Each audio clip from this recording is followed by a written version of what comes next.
They thought locking me in a nursing home would silence me forever. But 2 weeks later, my name was all over the news. The woman who won $86 million while everyone who betrayed her was left in shock. You won't believe what happened the day they came crawling back to my door. $86 million? I whispered, my hands shaking as I stared at the bright flashing numbers on the TV screen. That's my numbers. Those are my numbers. The nurse on duty, Clara, nearly dropped her clipboard. Mrs. Green, are you sure?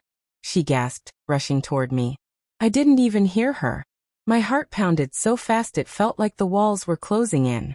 My children, Emma, Jacob, and Lily, had locked me away in this nursing home just 2 weeks ago, saying I was too old to take care of myself. They took my house keys, my bank cards, even my phone. They said it was for my safety. But now I was the richest woman in the whole state. $86 million richer. I could already imagine their faces when they found out. The same children who couldn't even visit me last weekend were about to crawl back, begging for forgiveness. But as I held that wrinkled lottery ticket close to my chest, I felt a shadow fall across the room. Someone was standing at the door, watching me. And that's when I realized, not everyone in this nursing home wanted me to keep my secret. It all began 3 weeks ago, before the money, before the betrayal. Back when I still believed my children loved me. My name is Margaret Green, but most people call me Grandma Maggie. I'm 72 years old, and for most of my life, I've been the heart of my family. I cooked every meal, mended every tear, and helped raise my grandchildren when their parents were too busy chasing careers and city life. After my husband, George, passed away 3 years ago, I started to feel the loneliness settle in. The house was too quiet, the nights too long, but I was still strong. I gardened, I read, I even joined a knitting group at the church. Then one afternoon, my youngest daughter Lily came by with a sweet smile and a strange tone in her voice. Mom, she said softly, holding my hands, we've been worried about you. You've been alone too long. Maybe it's time you stayed somewhere safer. You know, like Silver Oaks Nursing Home. I frowned. Safer? Lily, I'm not sick. I still walk to the market every Tuesday. I know, Mom, but she hesitated, looking around the living room. My cozy home filled with family photos and the smell of lavender polish. It's for the best. You'll have people around you, nurses to take care of you. I smiled sadly. And you'll visit me, right? She looked down. Of course. That was the first lie. The next day, Jacob and Emma came over. They had already packed some of my clothes. I remember standing by the window, watching my neighbors waving, not knowing this would be the last time I'd see my home. Silver Oaks looked like a nice place at first. Clean halls, friendly nurses, soft music playing in the background. But there was something cold about it. The staff smiled too much, the kind of smiles that don't reach the eyes. My room was small but neat. A single bed, a dresser, a small window overlooking a fenced garden. I told myself it was temporary, that my children would take me home soon. Days passed. Then weeks. No one came. I called Emma, no answer. Jacob said he was busy. Lily promised to visit next weekend. That weekend never came. Instead, one morning, I overheard 2 nurses talking outside my room. Her kids said she can't handle her finances anymore, one whispered. They moved everything into their name. I froze. My chest tightened. Everything? My savings? My house? That night, I cried quietly under my blanket. Not because I was in a nursing home, but because I finally realized I wasn't there for my safety. I was there because my own children wanted control. But what they didn't know was that I had one secret left. Before they took my things, I had slipped a folded lottery ticket into my Bible, one I'd bought weeks ago, just for fun. Every Wednesday, I'd check the numbers, hoping maybe one day I'd win enough to buy a little cottage by the sea. That night, I decided I'd check it again. I snuck into the recreation room, where they kept the TV on late for the night nurse. The lottery results were flashing on screen. My heart started to race. I compared each number, one by one. 17, 24, 36, 41, 55, and Powerball 12. My mouth went dry. Those were my numbers. At first, I thought it was a mistake. I cleaned my glasses, looked again. No mistake. I felt my knees go weak, and I had to hold onto the table to steady myself. $86 million. I wanted to scream, to dance, to laugh until my sides hurt, but instead, I just sat there trembling. Because right then, I realized something even scarier. The cameras in the hallway were blinking red. Someone was watching me. I turned toward the glass door. In the reflection, I saw a figure, tall still, wearing a nurse's uniform, standing just behind me. And that's when a soft voice whispered from the shadows. So you're the lucky one, Mrs. Green? My heart stopped. I slowly turned around, clutching the lottery ticket against my chest, praying she hadn't seen. The nurse stepped closer, her smile too wide, her eyes too curious. 86 million, huh? That's a lot of money for someone who doesn't even leave her room. I tried to hide my shaking hands. It's just an old ticket, I lied. I was only checking for fun. But she didn't believe me. I could see it in her eyes. That night, I couldn't sleep. Every sound, every creak, every step, made me jump. I hid the ticket back inside my Bible and tucked it under my pillow. But deep down, I knew this was just the beginning. Because secrets, especially expensive ones, never stay hidden for long. And by morning, someone had already opened my drawer. When I woke up the next morning, sunlight spilled through my window, but something didn't feel right. My Bible, the one I always kept under my pillow, was gone. At first, I thought maybe I had moved it in my sleep. I checked the nightstand, the drawer, even under the bed. Nothing. My heart began to pound like a drum. Someone had been in my room. Someone who knew. I sat on the edge of my bed, clutching my robe tight around me. My hands were trembling. No. Y whisperat. They can't know. They can't. I peeked outside the door. Down the hallway, Nurse Clara was pushing a cart of breakfast trays. Her smile, usually warm, looked tight and forced today. When she passed me, she said softly, "Rough night, Mrs. Green?" I nodded slowly, trying to read her face. Did anyone come into my room last night? She blinked, her eyes darting away. Not that I know of. Why? Oh, just wondering, I said, forcing a weak smile. But I could tell she was lying. I waited until she left, then quietly walked to the chapel room at the end of the hall. That was the only quiet place left where I could think clearly. I sat down on one of the benches, the scent of old candles filling the air. If my Bible was gone, then whoever took it must have found the ticket. But what would they do with it? Could they even claim it?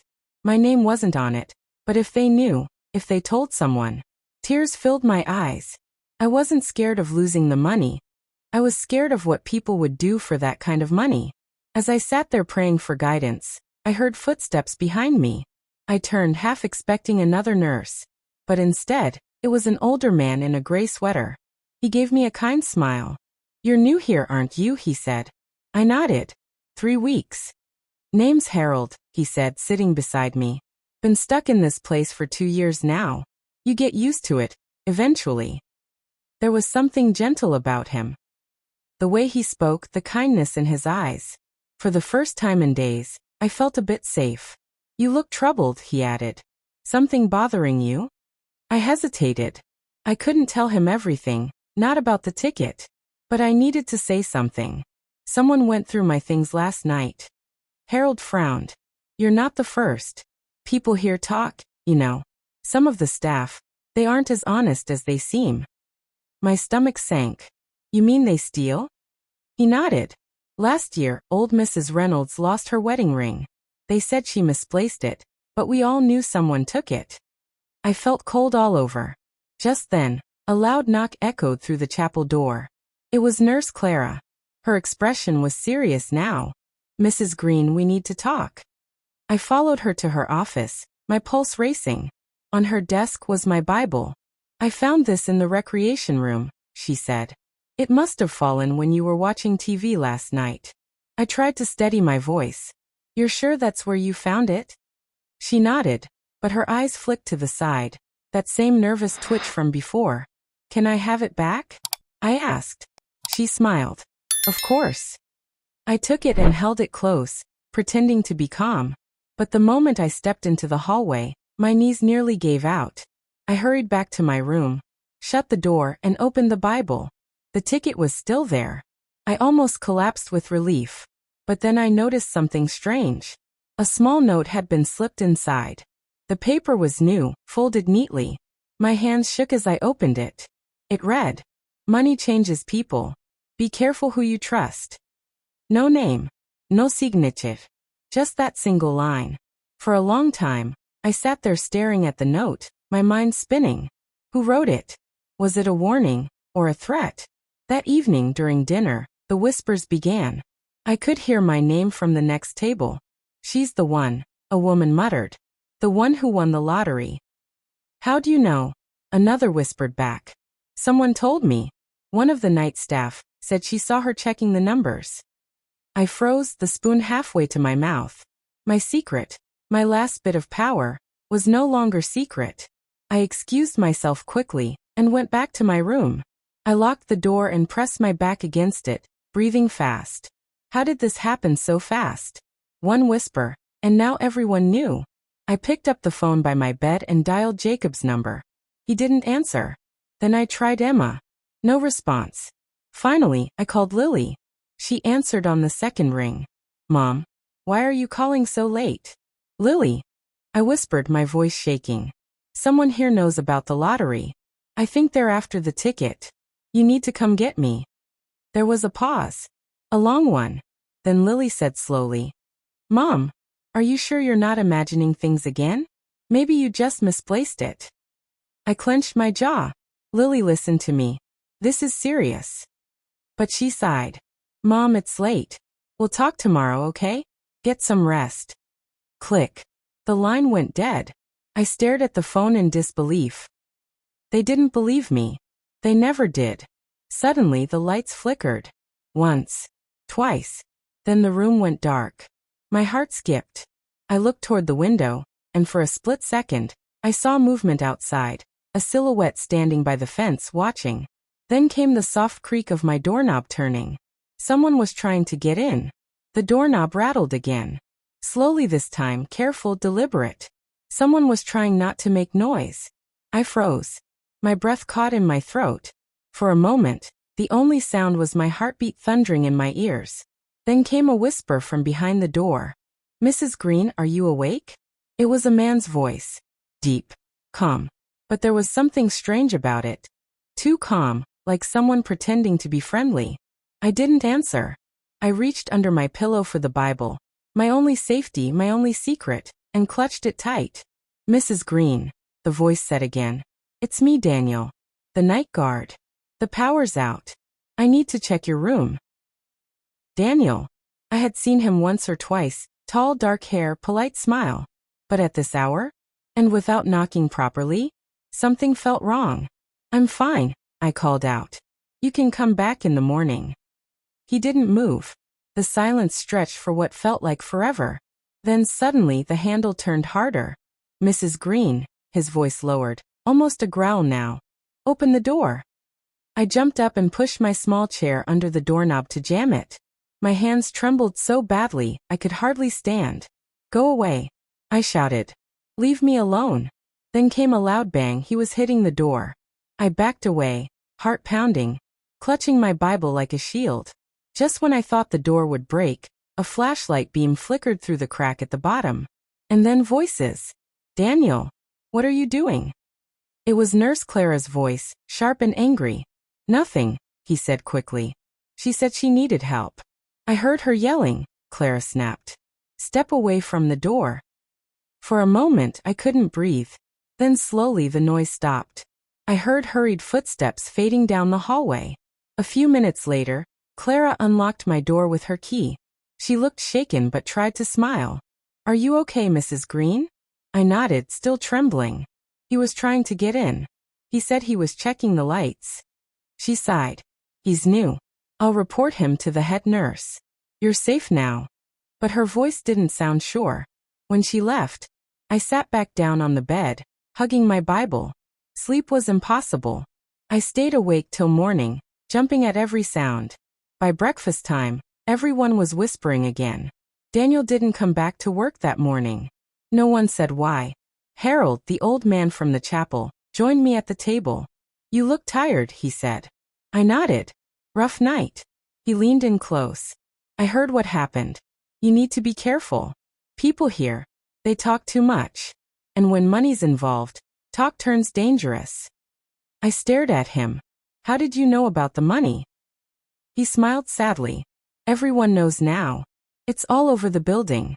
Someone saw the ticket when you dropped your Bible yesterday. I felt my stomach drop. I didn't drop it. Then someone made it look like you did, he said quietly. I felt dizzy. It was spreading faster than I could stop it. Everyone looking at me, whispering behind my back. Every face I saw. Was it kind, or was it waiting to strike? I needed to do something. That afternoon, I called the lottery office from the payphone near the nurse's station.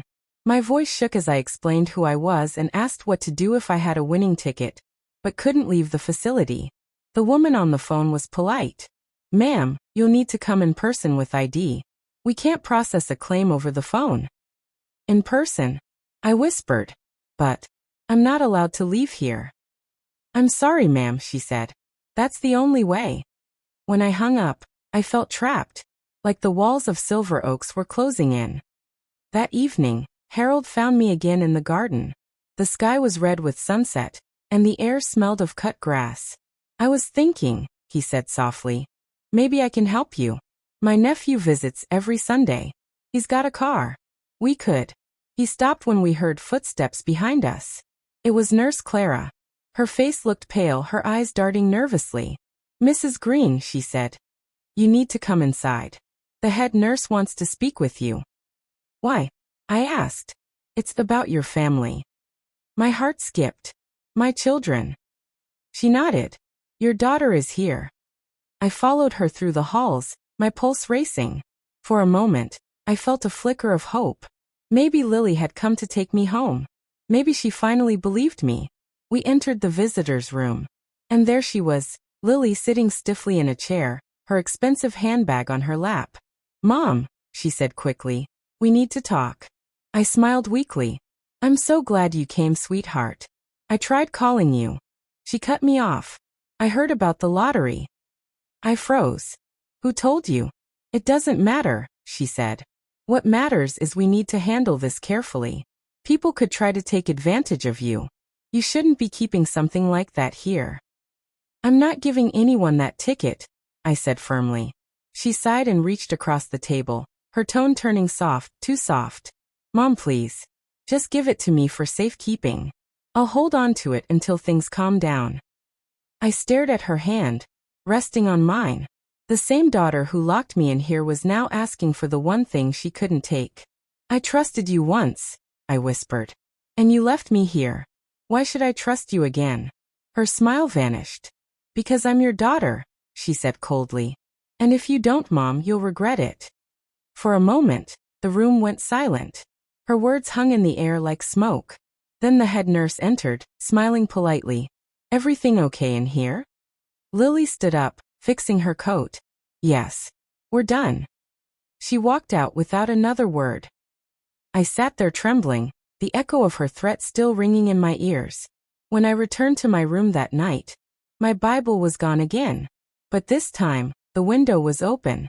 And outside, lying on the ground beneath it, was a torn piece of paper with only 3 words written on it. They know everything. I stared at the paper in my trembling hands. They know everything. The words felt heavy, like a cold stone pressing down on my chest. Who were they? The nurses? My children? Or someone else entirely? The night air from the open window chilled my skin. I shut it quickly, drew the curtain, and locked it. My heart wouldn't stop racing. The Bible, the ticket, was gone again. This time I didn't cry. I didn't even panic. I just sat on the edge of the bed, numb. It wasn't just about the money anymore. Someone wanted to hurt me. Or worse, take control of me completely. I stayed awake all night, thinking, replaying every face in that building. Clara with her forced smiles. Harold with his quiet kindness. Lily with her cold eyes. Who could I trust? By morning, I made up my mind. I wasn't going to wait to be rescued anymore. I was going to save myself. When breakfast came, I pretended everything was fine. I smiled, chatted with the other residents, even laughed at a joke Harold told. But inside, my mind was spinning. I needed to find that ticket before someone cashed it. After breakfast, while everyone was gathered in the lounge for music hour, I slipped away. The hallway was empty. The head nurse's office door was slightly open. If anyone had taken the ticket, it would be her. She was the one in charge, the one who always handled residents' personal belongings. I peeked in. The office smelled of lemon cleaner and coffee. On the desk sat a pile of papers, a computer, and a small locked drawer. I spotted my Bible sitting on the shelf. My heart leaped. I quietly stepped inside, grabbed the Bible, and opened it. Empty. The ticket was gone.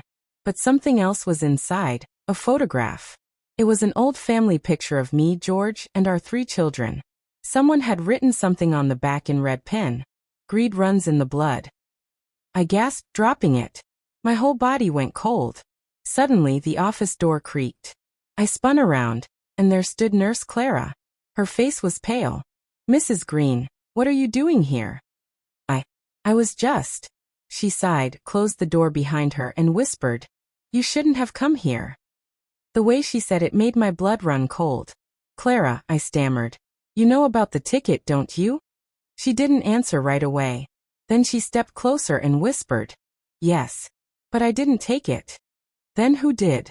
She looked toward the door, lowered her voice even more. "The head nurse. She found out after your daughter visited. Lily told her." I froze. "Lily? My own daughter?" Clara nodded. "She said the family wants the money handled responsibly. The head nurse promised to keep it safe until your kids could claim it for you." I felt my knees go weak. "That's stealing." Clara nodded again, her face tight with guilt. "I know. That's why I'm telling you. But you can't confront her now. If she finds out I told you, she'll fire me, or worse." I looked into her eyes, searching for a hint of truth. "Why are you helping me?" She took a deep breath. "Because my grandmother was here once. They treated her badly. I couldn't save her. But maybe I can help you." I felt tears sting my eyes. "Thank you, Clara." She looked around nervously. "Meet me tonight in the laundry room after midnight. I'll show you something." Then she slipped out of the office before anyone saw us. For the rest of the day, I acted normal. I joined the group activities, smiled at the nurses, even helped another resident knit a scarf. But my mind was locked on midnight. When the lights finally dimmed and the halls went quiet, I slipped out of my room, barefoot, clutching my robe tight. The air smelled of disinfectant and damp clothes. The laundry room was in the basement, a place most residents never went. When I arrived, Clara was already there, holding a small flashlight. "Over here," she whispered. She led me behind the row of washing machines, to a small metal cabinet. She opened it carefully. Inside were dozens of envelopes. I frowned. "What's all this?" She handed one to me. It was labeled with the names of other residents, all people who had passed away in the last year. Inside were letters, jewelry, and old bank papers. "They never gave these to their families," she said. "They took them. The head nurse runs everything, even their mail." I felt sick. "You mean they've been stealing from the residents?" Clara nodded grimly. "And now she wants your ticket." I looked around at the boxes stacked against the wall, a hidden graveyard of stolen lives. Then Clara reached into her pocket and pulled something out. My heart nearly stopped. "The lottery ticket. You found it." I gasped. She nodded. "I took it back from her office while she was in a meeting. I was going to destroy it, but I couldn't. You deserve it." Tears filled my eyes as I held it again. My hands trembled so hard I could barely speak. "Clara, you saved me." She smiled softly. "Not yet. You need to leave this place before morning. If she realizes it's gone, she'll come after you." "But how?" I whispered. "They watch everything." She looked toward the back door. "There's a delivery truck that comes at dawn. I can get you on it. You'll be free." I wanted to hug her, but before I could, footsteps echoed from the hallway. Clara's eyes widened. "Hide." I ducked behind a shelf just as the door creaked open. The flashlight beam vanished. A woman's voice called out, low and sharp. "Clara? What are you doing down here?" It was the head nurse. I peeked through the gap between the boxes. Her shadow moved closer, her heels clicking on the floor. "Just checking supplies, ma'am," Clara said, trying to sound calm. "In the middle of the night?" Clara's voice trembled. "Couldn't sleep." The head nurse laughed, a cold, brittle sound. "You wouldn't happen to know anything about a missing lottery ticket, would you?" Clara froze. I could hear her breathing. Then in one swift motion, the head nurse slammed the metal cabinet shut and hissed, "Don't play dumb with me. I know it was you." I pressed my hand over my mouth to keep from gasping. "Where is she?" the head nurse demanded. "Where's Mrs. Green?" Clara didn't answer. The nurse's footsteps grew louder, closer. "You're protecting her, aren't you?" Clara stayed silent. Then came the sound of a slap. Hard. I nearly cried out. "Tell me where she is," the head nurse shouted. Clara's voice broke. "She's gone. She left hours ago." There was silence. Then the nurse said coldly, "You're lying." Suddenly, I saw her shoes moving toward my hiding spot. She was coming closer. Her shadow grew taller across the floor. I held my breath, praying she wouldn't find me. But then the flashlight beam landed on my foot, and her voice turned sharp as a knife. Well, Mrs. Green, looks like the game's over." I froze. The beam of the flashlight hit my face like a spotlight. The head nurse's cold smile widened as she stepped closer, her sharp heels echoing on the tiled floor. Well, Mrs. Green," she said in that slow, silky voice that made my skin crawl. "You should be asleep in your room, not sneaking around like a thief." I clutched the Bible to my chest, my heart hammering. Give me one good reason why I should stay in a place that steals from the dead. Her smile faded instantly. For a second, her mask slipped, and I saw the truth in her eyes. Greed. Pure and ugly. "You don't know what you're talking about," she hissed, glancing at Clara. "And as for you," she pointed a finger at her, "you've just lost your job." Clara trembled. "I don't care. You're a monster. You've been stealing from the residents for years." The nurse stepped forward, her face darkening. "Be careful what you say, Clara. No one will believe you. You're just a low-paid night nurse. I run this facility. I decide what happens here." I could see Clara's hands shaking. But then her eyes met mine. And something inside her hardened. "No," Clara said quietly. "Not anymore." In one quick motion, she snatched the keys from the nurse's belt and threw them toward me. "Run, Mrs. Green." For a split second, time stood still. Then chaos erupted. The head nurse lunged at Clara, grabbing her arm. They struggled, the flashlight clattering to the floor and spinning wildly, throwing light and shadows across the walls. I didn't think. I just ran. Out of the laundry room, down the dark hall, my bare feet slapping against the cold floor. I could hear shouting behind me, Clara yelling, the nurse screaming threats. "Get back here, you old fool." I clutched the Bible tight with the lottery ticket tucked safely inside. My lungs burned as I sprinted toward the back door. When I reached it, I fumbled with the keys, my hands shaking so badly I could hardly fit one into the lock. My mind screamed at me to hurry. Then the lock clicked. I threw the door open and stepped into the cold morning air. The world outside smelled like rain and freedom. But before I could take another step, headlights blinded me. A car was parked just beyond the fence. And out of it stepped a figure I recognized immediately. Mom. It was Lily. She slammed the car door and ran toward me, her coat flapping in the wind. Her voice sounded breathless, but not from worry. From anger. "What on earth are you doing out here?" she snapped. "Do you have any idea what you've done?" I stared at her, confused. "Lily, how did you know where I was?" "I got a call from the head nurse," she said quickly. "She told me you were acting crazy again. Running around, taking things that don't belong to you." I took a shaky step back. "You mean my own lottery ticket?" Her jaw tightened. "Mom, that money isn't safe with you. You don't understand how to handle something that big. I was going to help you." "Help me?" I said bitterly. "You locked me away, took my house, my savings, and now you want to take this too?" Her eyes flashed. "You're being dramatic. You're old. You could get scammed. You need someone responsible to look after you." I laughed, a dry, broken laugh that surprised even me. You mean someone greedy? For the first time, she looked truly angry. You don't know what's best for you anymore, Mom. Just give me the ticket. She reached for my hand, but I pulled away. No. Mom, she barked, her voice echoing across the empty lot. Don't make this harder than it needs to be. I won't let you steal from me again, I said, backing away. Her face hardened. Fine. If that's how you want it. She turned toward her car, but before she could get in, the laundry room door behind me burst open. The head nurse stumbled out, holding a flashlight like a weapon. Her face was scratched, her hair wild. Stop her, she screamed at Lily. She's got the ticket. Lily turned to me, shock flashing in her eyes. Then she looked at the nurse. You said you'd keep it safe for me. My blood ran cold. They were working together. Clara came running out behind them, her face streaked with tears. Don't listen to them, Mrs. Green. Run. The head nurse shoved Clara to the ground and lunged toward me. Hand it over, old woman. I stumbled backward, clutching the Bible. No.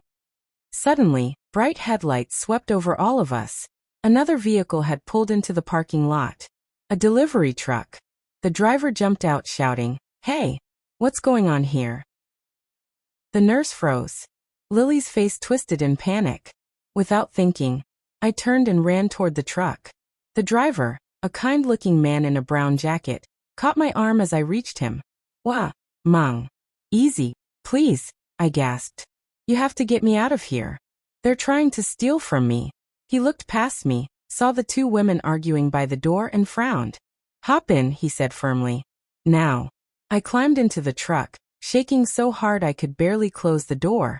As the engine roared to life, I looked out the window one last time. Clara was still on the ground, breathing heavily, but alive. She met my eyes and mouthed one word. Go. And then we were gone, speeding away from Silver Oaks, leaving the screams and lies behind. I didn't know where we were going. I didn't even know if I was truly safe yet. But as the sunrise painted the sky gold, I clutched the Bible to my chest and whispered, George, I did it. I'm free. But deep down, I knew it wasn't over. Lily and the head nurse wouldn't let $86 million slip away so easily. And I didn't know it yet, but the real fight, the one for my freedom, my fortune, and my family's souls, was just beginning. The truck rumbled down the empty highway as the sun began to rise over the horizon. The world outside glowed orange and pink. A new day, a new chance at freedom. But my heart was pounding so loud, it drowned out the engine. The driver glanced at me from time to time. You okay back there, ma'am? I nodded weakly, though my hands still trembled. Thank you for stopping. I didn't know where else to go. He smiled kindly. You're safe now. Name's Frank. You can rest easy, Mrs. Green, I said softly. Margaret Green. Well, Mrs. Green, Frank said. You picked a good morning to run. That place looked like trouble. He was right. Silver Oaks wasn't a home, it was a cage. And now I was free. But I couldn't stop thinking about Clara. She had risked everything to help me escape. Frank drove me to a small diner just outside town. You should get a bite to eat, he said. You look like you haven't slept in days. He offered me a few dollars, but I waved it away. No need. I have something valuable. I slipped the lottery ticket from inside my Bible and stared at it. The numbers glimmered faintly in the morning light. The same numbers that had changed my life. Frank's eyes widened. Is that? I smiled faintly. Yes. It's real. He whistled. Ma'am, that's a miracle. But you gotta be careful. If folks find out you're the winner, every vulture in the county will come knocking. He was right again. I couldn't trust anyone, not even my own daughter. I spent the morning at the diner, sipping weak coffee and staring out the window. Every time a car slowed down outside, I held my breath, expecting Lily's face to appear. But she didn't come. Not yet. Instead, I decided to go somewhere no one would expect. Back to the small town where I grew up. I still remembered the address of the old church there, and the kind pastor who once helped my family when times were hard. Frank, I said, can you take me to Cedar Valley? He hesitated. That's a few hours out. I can pay you, I whispered. Not in cash, but if you get me there safely, I'll make sure you're rewarded when this is all settled." He studied me for a long moment, then nodded. "All right. Let's get you home." As we drove, I stared out the window, memories flooding back. George laughing in the garden, my kids running through the sprinklers, birthdays and Christmases and Sunday mornings. All the love I gave. All the sacrifices I made. And for what? To be thrown away like garbage when I became inconvenient. The ache in my chest was heavy, but another feeling began to grow, something fierce and bright. Determination. They thought they could lock me up and forget about me. But now, I had something they wanted. And for the first time in my life, I held the power. By the time we reached Cedar Valley, I had a plan. Pastor Thomas nearly dropped his Bible when he saw me step out of the truck. "Margaret Green, I thought you'd moved away years ago." "I did," I said with a weary smile. "But I need help, Pastor. I've been wronged, and I need a place to think." He led me inside the church, still smelling faintly of candles and old wood. He gave me a warm meal, a blanket, and the key to the guest room in the back. That night, I barely slept. Every time I closed my eyes, I saw Lily's face, angry, desperate, greedy. I knew she wouldn't stop looking for me. Sure enough, 2 days later, the first call came. Pastor Thomas knocked gently on my door. "Margaret, there's a young woman asking about you. Says she's your daughter." My heart clenched. "Tell her I'm not here." He nodded, concerned. She sounded troubled. Should I be worried? I smiled sadly. "You have no idea." For the next few days, I lived quietly. The church felt safe, holy even. But the calm didn't last. Late one night, as I sat reading my Bible in the dim lamplight, I heard a sound outside the window, gravel crunching under tires. Then footsteps. I froze.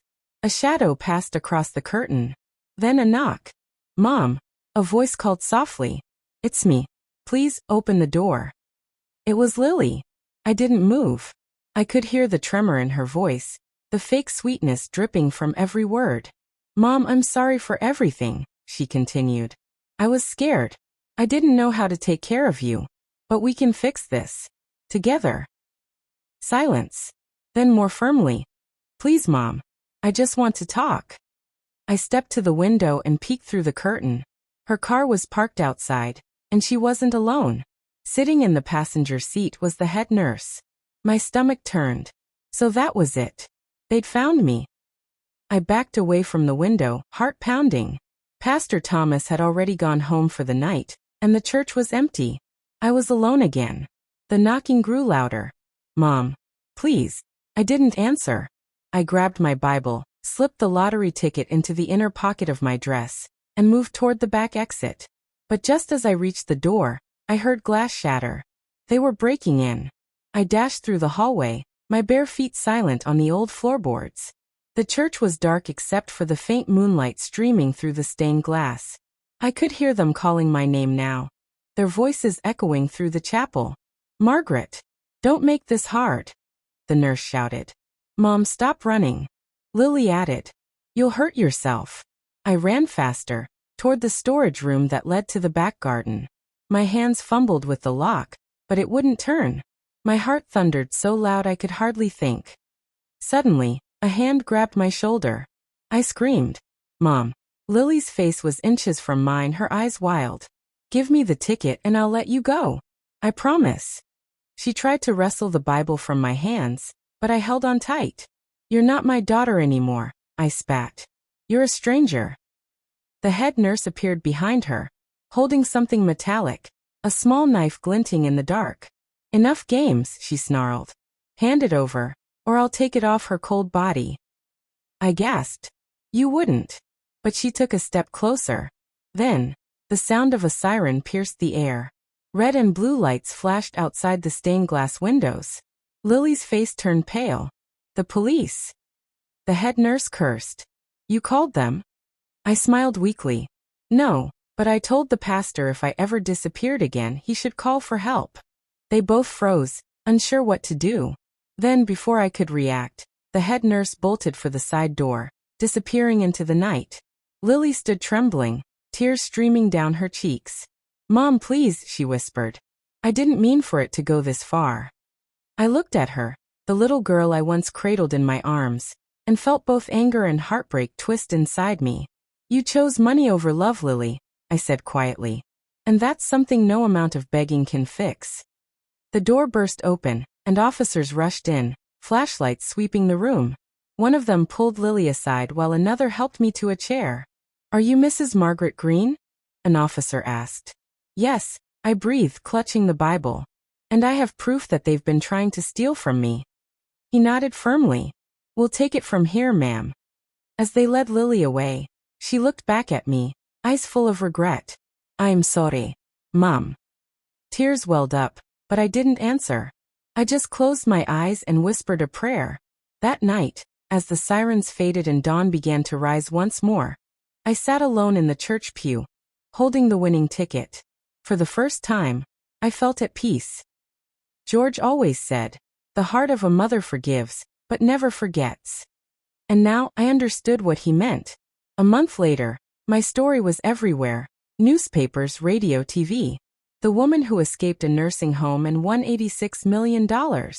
People couldn't get enough of it. Reporters camped outside the church, news vans parked along the road, everyone wanting a piece of the miracle grandma. But I didn't care for fame. I cared for freedom. With Pastor Thomas's help, I hired a lawyer, claimed my winnings quietly, and moved into a small seaside cottage, simple, peaceful, full of sunlight and seagulls. Clara, the brave nurse who helped me escape, came to visit one day. I had found her through a private investigator and made sure she got a generous gift. A small house and a trust fund to go back to school. She cried when I handed her the papers. Mrs. Green, I don't know what to say. Say you'll live your life with kindness, I told her. That's worth more than any money. As for Lily, she faced charges for fraud and elder abuse. I attended the hearing, but said nothing. When the judge asked if I wished to speak, I simply said, I forgive her, but she must learn. The courtroom fell silent. Even Lily wept. That night, I sat by my window, the sea breeze brushing against my face. I thought about George, about the years of love and loss, and about the strange way life turns. They locked me away thinking I was weak, but I came out stronger, wiser, and richer in more ways than one. Money doesn't change who you are. It reveals who you've been all along. As I closed my Bible and watched the stars glitter above the waves, I whispered, Thank you, God, for giving me a second chance. Then I smiled, a deep, peaceful smile. Because in the end, I didn't just win the lottery. I won my life back. If you think what my children did was cruel, drop a broken heart in the comments. And if you believe karma never misses, hit that subscribe button, because the next part of my story will leave you speechless. Don't forget to like, share, and tell me what you would do if your own family betrayed you like mine did.